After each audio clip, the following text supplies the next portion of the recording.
একটা সময় বল পায়ে নিলেই থমকে যেত পুরো স্টেডিয়াম। একের পর এক ডিফেন্ডারকে কাটিয়ে গোলের পথে ছুটে যাওয়া সেই ছেলেটি আজ কোটি ভক্তের আবেগের নাম। তিনি নেইমার জুনিয়র। সান্তোস থেকে বিশ্ব ফুটবলে উত্থান, বার্সেলোনায় মেসি সুয়ারেজকে নিয়ে ইতিহাস গড়া MSN ত্রয়ী, বিশ্ব রেকর্ড ট্রান্সফারে পিএসজিতে যোগ দেওয়া, সব মিলিয়ে এক বর্ণাঢ্য ক্যারিয়ার।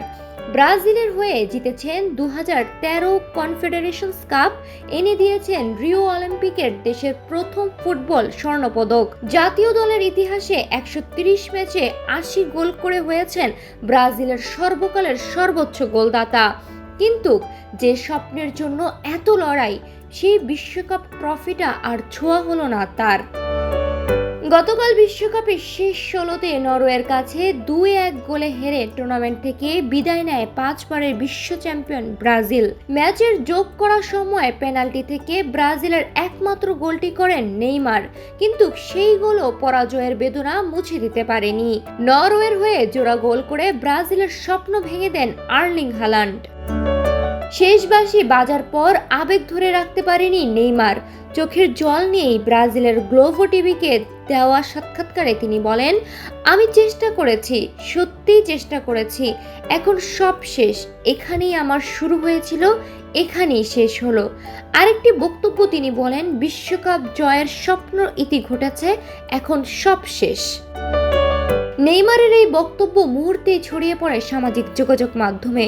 অনেকের মতে এটি শুধু বিশ্বকাপ থেকে বিদায়ের হতাশা নয়, বরং ব্রাজিলের জার্সিতে তার দীর্ঘ 16 বছরের পথ চলারও ইতি। আন্তর্জাতিক ক্যারিয়ারে তিনি রেখে গেলেন 130 ম্যাচে 80 গোল ও 58 অ্যাসিস্টের অসাধারণ রেকর্ড।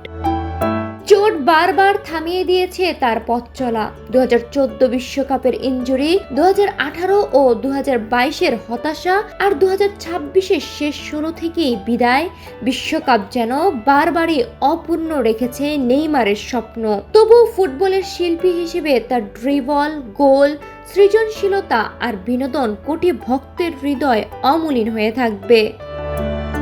বিশ্বকাপ ট্রফি হয়তো অধরাই রয়ে গেল, কিন্তু নেইমার নামটা ফুটবল ইতিহাসে লেখা থাকবে এক অনন্য শিল্পীর নাম হিসেবে। যদি সত্যি এটা শেষ হয়ে থাকে ব্রাজিলের জার্সিতে তার শেষ ম্যাচ, তাহলে শুধু একজন ফুটবলারের নয়, শেষ হয়ে গেল একটি যুগেরও।